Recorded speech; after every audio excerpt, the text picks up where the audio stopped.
Steve Dempsey with the Bay Area News Group, and welcome to our NBA Finals show, as the Warriors and Cavaliers are currently now tied at 2 games apiece in their best-of-7 series. And to break this all down for us, joining us today is talk show host and Warriors TV play-by-play broadcaster Bob Fitzgerald. How you doing, Bob? Doing great. Good, good. And so are Warrior fans, too. The series began with 2 overtimes, the 2 teams splitting those games in Oakland. And then the Cavaliers controlled Game 3. Then the Warriors come back and blow out the Cavaliers in Game 4. Bob, what do you make of this series? Well, I think that the first 3 games are very different than the 4th game. I think the first 3 games are played at the Cavaliers' pace and tempo, and Cleveland was very fortunate that the Warriors missed a lot of wide-open, uncontested threes, a lot of wide-open, uncontested shots. Game 1 went to overtime. That was a feeling-out game. It was played much slower, and the Warriors, once it got to overtime, blew out Cleveland, owned the overtime period, led 1-0 in the series. But Game 2 was defined really by Steph Curry going 5 of 23 with 6 turnovers. And then Game 3 was defined by Draymond Green and Harrison Barnes going 2 of 18. Game 4, Cleveland not so lucky. Steph Curry shot it well, and Draymond and Harrison were brilliant. Andre Iguodala was spectacular, and the Warriors really owned that game. And so now they're at 2-2 with Game 5 on Sunday. The Warriors know how they can win. I don't see how Cleveland can win unless it's another wrestle in the mud, grind it out, slow-tempo game. Okay, well, we'll get to that in a second. The thing is, when Kyrie Irving went down, people were talking about sweep, maybe 5 games. But taking a quick look back, do you think the Cavaliers outplayed the Warriors over the first 3 games? No, not particularly. I think that the Warriors have not shot the ball at the level they're capable of. They're the best shooting team in the NBA. They proved that over a very long regular season and through most of the postseason. I think when you see in Games 2 and 3, the Warriors on uncontested jumpers shooting 33, shooting 37%, when they shot 47% on those uncontested shots during the regular season, I think Cleveland, it's a very small sample size. I think they were very fortunate. I don't know that they outplayed them. I think they dodged a lot of bullets because Cleveland shot 32% for the game in Game 2. That's the lowest shooting percentage of any road team to ever win a game in the finals. So to me, that was an anomaly game. So you think basically we're taking a look at the Cavaliers' defense and thinking, boy, they're playing really well, whereas actually the Warriors are kind of playing into their hands a little bit by missing all these shots. Yeah, no, I think that's it. You know, if Steph Curry drives the lane and kicks out to Harrison Barnes, and there isn't a defender within 4 feet of him, and he misses an open 3, that's not great defense. That's blind luck that a great shooter missed a wide-open shot. Now, when you have three-point shooters that are better than 40%, they should make 4 out of 10, and yet Draymond Green's missing 12 threes in a row. So, to me, Steph Curry's played nearly 100 games. He hasn't gone 5 of 23 in any other game all year. And so I think people like to infer things based on a result, but if you just watch it, it's really an outlier or, in a lot of cases, luck. And that happens in sports. That impacts outcomes, but not over a 7-game series. You don't get lucky and win a 7-game series. So what do you think about the play of Matthew Dellavedova? Local St. Mary's kid, and he's out there playing like an Aussie, at least in the first 2.5, probably first 3 games, minus the first game, maybe probably over Games 2 and 3. His play has been pretty remarkable, don't you think? Well, I mean, he's a backup player. You know, he's an undrafted guy. He didn't score in the first game, 0. He had 9 points in the second game. He had a remarkable game in Game 3 with his 20.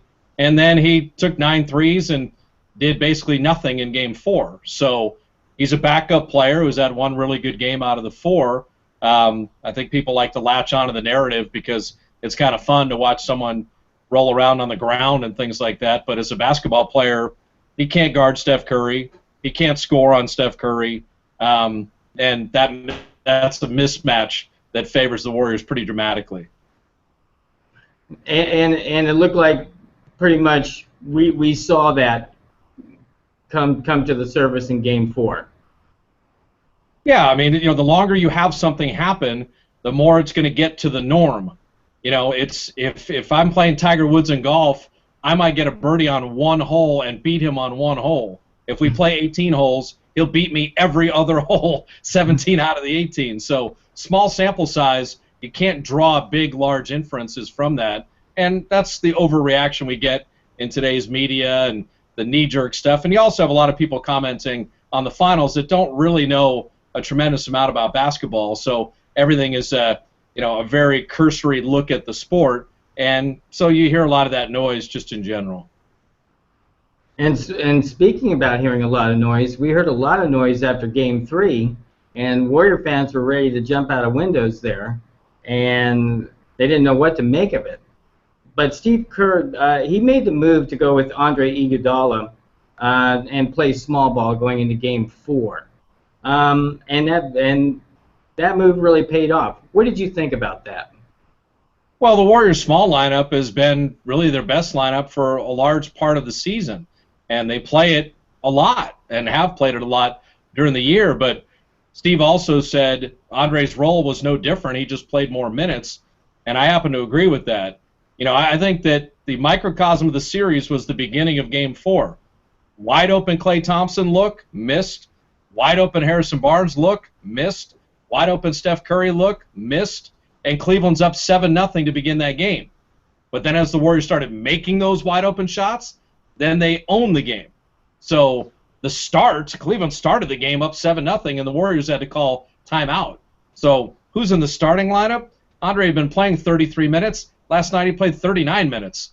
It wasn't dramatically different other than the Warriors played at a pace and executed as the best shooting team in the league. And when they do that, nobody's going to beat them, and nobody did beat them very much during the season at all.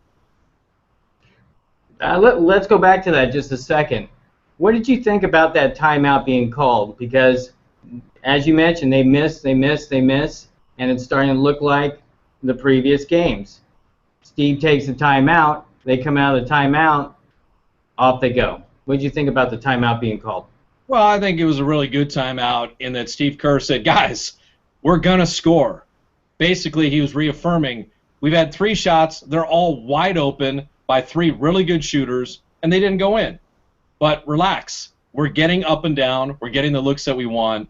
We're going to score. We're going to be fine. And after being down 7 by the end of the first quarter, they were up 7. So I think it was a good settling timeout. On the road, you don't want things to mushroom. And Cleveland started off like a house of fire in their own building going crazy. I think you take the timeout, take the energy out of the crowd a little bit. And Steve Kerr has used his timeouts very, very well all season long. Now, were you a little surprised, though, that Iguodala outplayed LeBron? Not on both sides, really. I mean, his defense was really good, and I know you've probably seen that all season from him. Maybe we can talk about that a little bit after this question. But what did you think about that matchup between Iguodala and LeBron, and Iguodala winning that matchup on both sides? Well, I mean, through 4 games, LeBron James is shooting 35% against Andre Iguodala. So it's not just one game. Through 4 games, Iguodala has guarded him exceptionally well. And LeBron against the Warriors small lineup is shooting 20% total, where he's feasting on the larger lineup. So Iguodala was first-team All-NBA defense a year ago, so him playing good defense isn't surprising.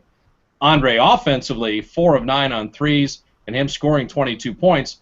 Remember, LeBron was not guarding Iguodala. Timofey Mozgov was guarding Iguodala, and they basically were daring him to shoot wide-open shots. He made Cleveland pay. He made them at a great rate.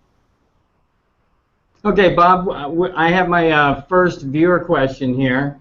The viewer asks, what kind of respect will you give LeBron James after he wins the finals? Well, I don't think he's going to win the finals. So, to me, I have great respect for LeBron. He's one of the top 5 players in the history of the sport. He's just playing on a team that isn't as good as the Warriors. If LeBron had maybe some of his Miami Heat teammates, I think he'd be in better shape. But you don't have Dwayne Wade and Chris Bosh and others on this team. Right now you're playing with Mozgov and Amon Shumpert and J.R. Smith. And so I love LeBron. I mean, he's one of my favorite players. I called the Olympics where he won a gold medal in London. I called his Olympics in Athens where they won the bronze. I've been around him quite a bit and seen his whole career. He's playing phenomenal basketball this season considering what he has on the rest of that team, but he's not on a team as good as the Warriors. Now getting back to the decision about going to the small lineup right out of the gate, I was looking at Andrew Bogut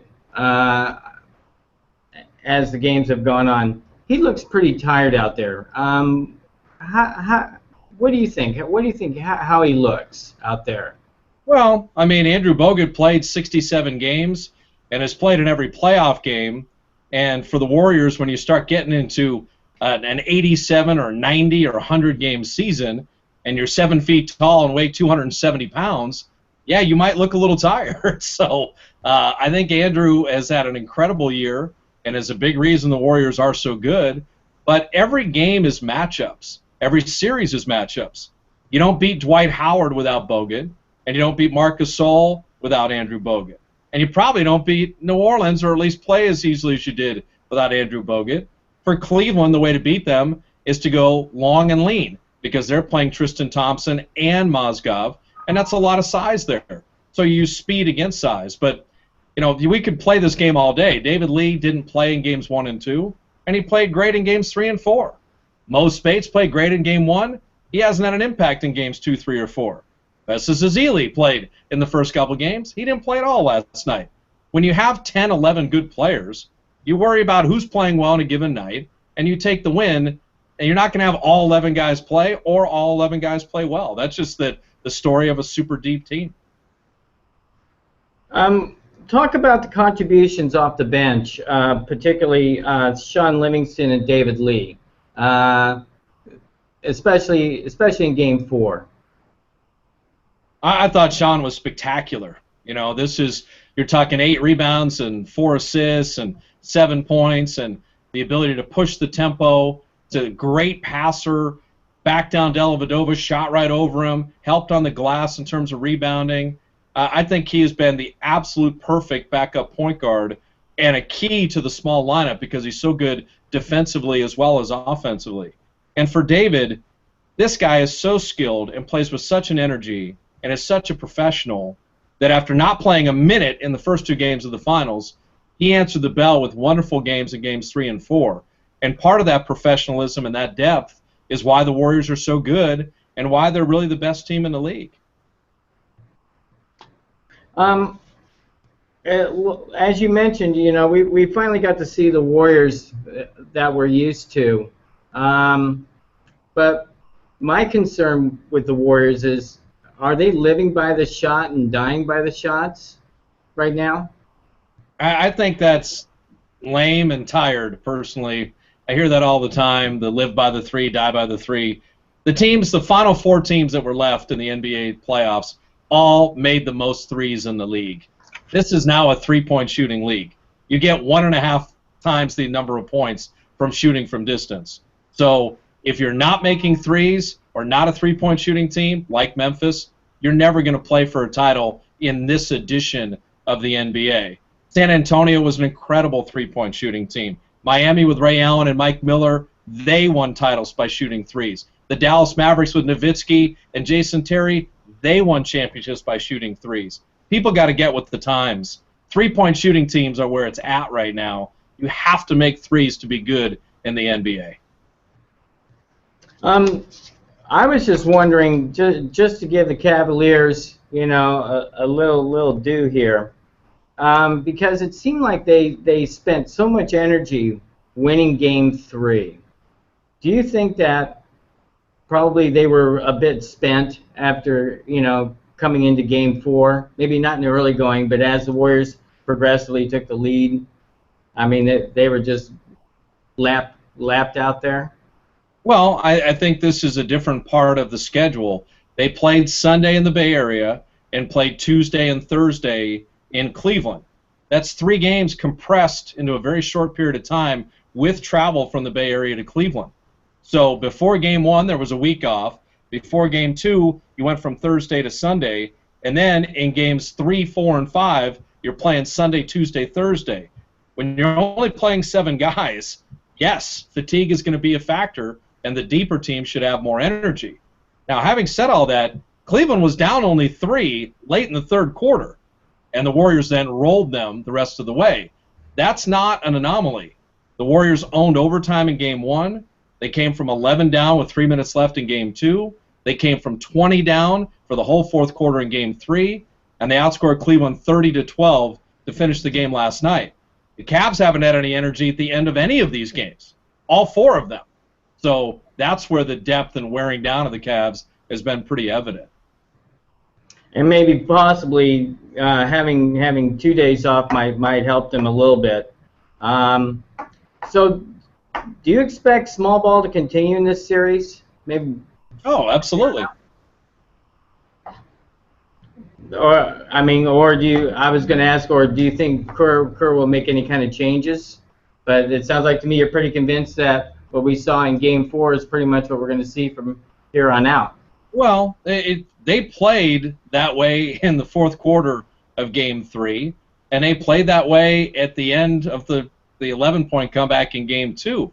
This is not anything new. When they moved Draymond Green to the 5 and Harrison to the 4 and play Iguodala, Steph Curry, and Klay Thompson, that's one of the Warrior best units, and it has been all year. So, small ball, not small ball, whatever you want to call it, it's 5 really good players, 5 offensive threats, 5 guys that play really scrappy on defense, and 5 guys that get to the glass and lose balls and speed up the game. So you're going to see that unit a lot. You have in really the whole playoffs and the whole regular season.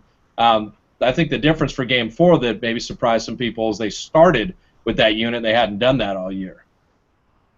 I've got a viewer question here. How concerned are you with Mozgov dominating Bogut? Well, I don't think he's dominating Bogut per se. He didn't play really against Bogut at all in Game 4. They played 3 minutes. In Game 3, Mozgov had 6 points. None of them were against Andrew Bogut, and Bogut only played 17 minutes. I think Mozgov played very well in Games 1 and 2, and he was great in Game 4, but you're just not seeing Mozgov-Bogut very often at all. Matter of fact, when you look at Game 3, the only post-up Mozgov got, Bogut blocked it back in his face and took the ball away. So I think Mozgov is feasting on smaller Warriors, and he's had a great series, but I'm not really worried about Mozgov-Bogut because they don't get matched up against each other all that often. So is there any really big concern about Mozgov playing against the smaller Warriors? I mean, maybe he can have a big game and not only that, be an important factor on the boards. Well, he had a big game. He had a career-best 28 points, and Cleveland lost by 20. So, I mean, that'd be fine for Sunday. He could have another big game, and the Cavs might not win. I think the concern is Mozgov and Tristan Thompson are shooting from 3 feet away, and they're being very successful in scoring there. That's why the whole key for the Warriors is hitting open shots, and most of those open shots are perimeter shots, and a lot of them are threes. If the Warriors have a clunker three-point shooting night, Cleveland will be right back in the game. If the Warriors make threes at a good rate, particularly the wide-open ones, Cleveland's going to be in trouble.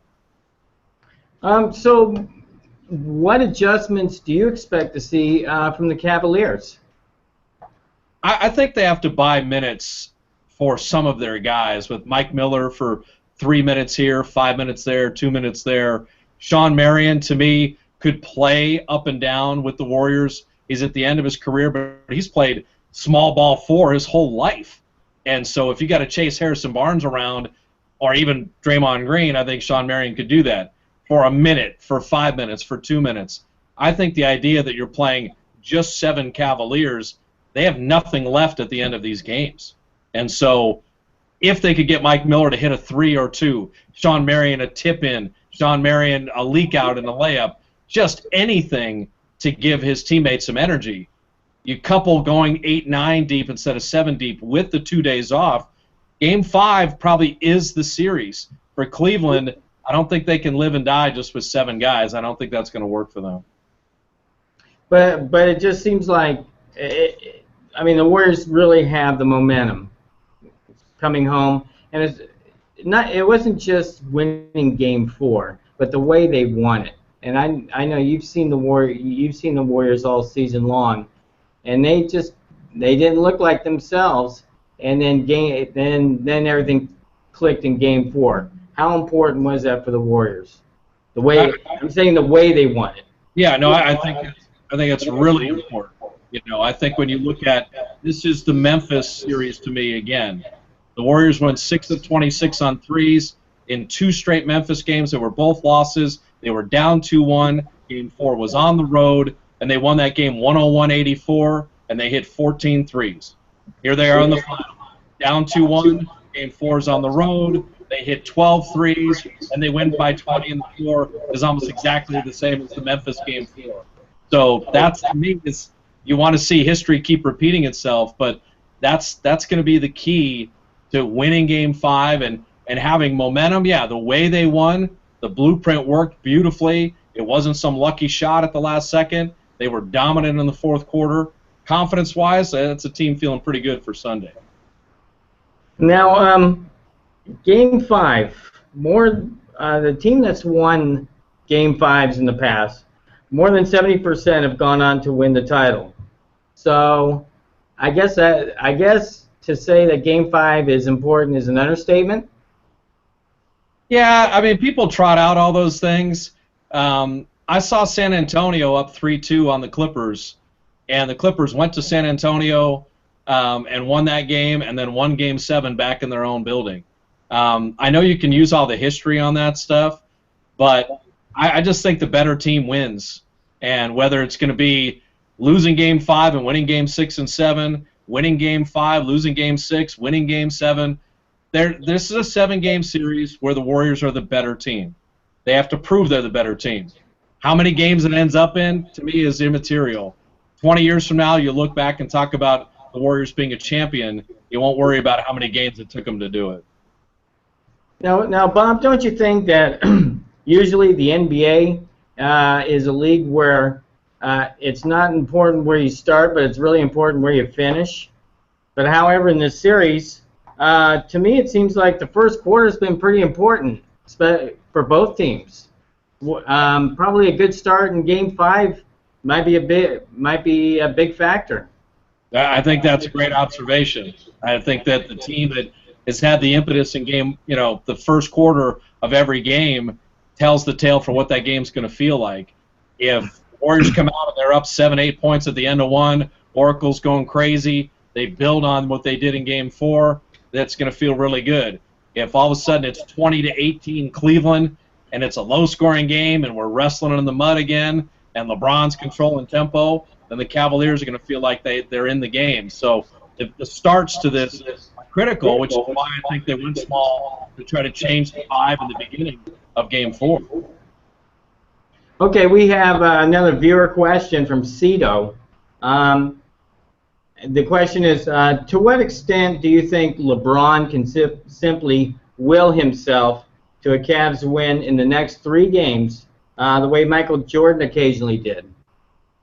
Well, I mean, LeBron's only got to win 2, so he doesn't need all 3. I would put nothing past him. The truly great players, Sunday LeBron could go for 50. LeBron could have a great shooting game. He could hit 7 threes. He could dunk 52 times. He's that good a player.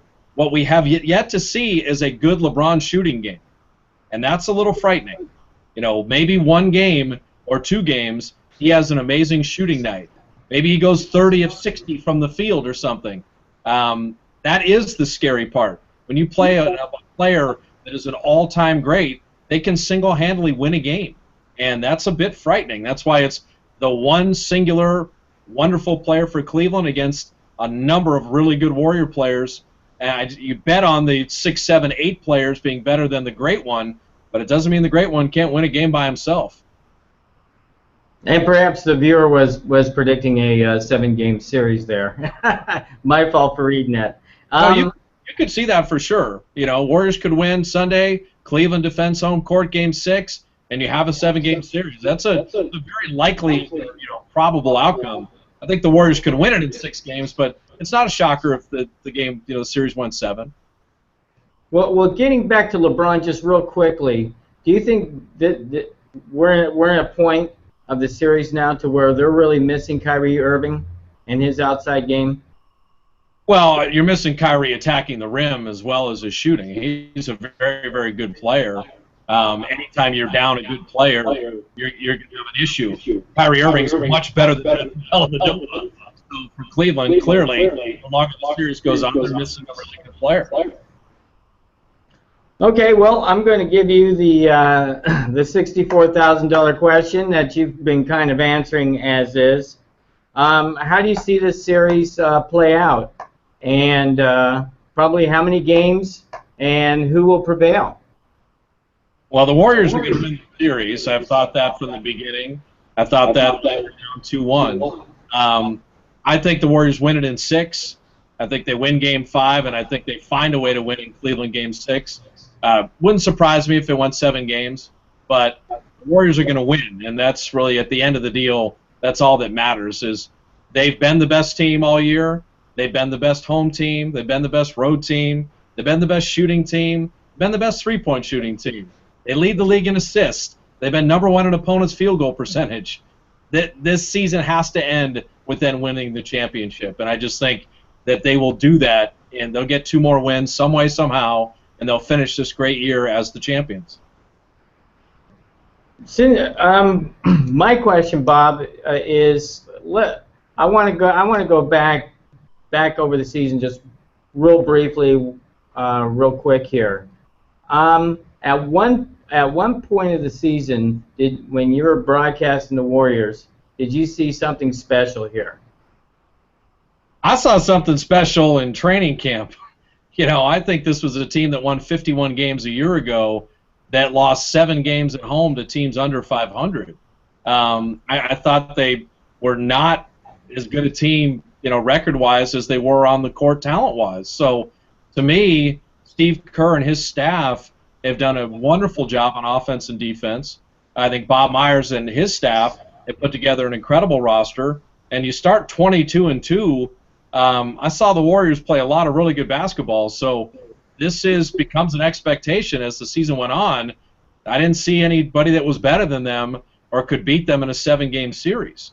They're being tested right now as they were against Memphis, as they were against Houston, as they were against New Orleans, and just proving that you're the best team is all about winning a 7-game series. But I'd say very early in the season, this looked like an elite team, and they have really vindicated that week in, week out, month in, month out, all season long. And we really have to give Steve Kerr some credit here because while he did come into a pretty good situation, that's one thing to say, but another thing to bring the team to the NBA Finals and have a really good chance of winning a title. Well, I mean, this was a team that was 12th in offensive efficiency and moved up to #1. This was a team in 5th in defensive efficiency that moved up to #1. So, this is a team that won 51 games. That was the most improved 50-win team in the history of the sport, moving up to 67 wins. This is a team that was 27-14 at home, that moved up to 39-2 at home.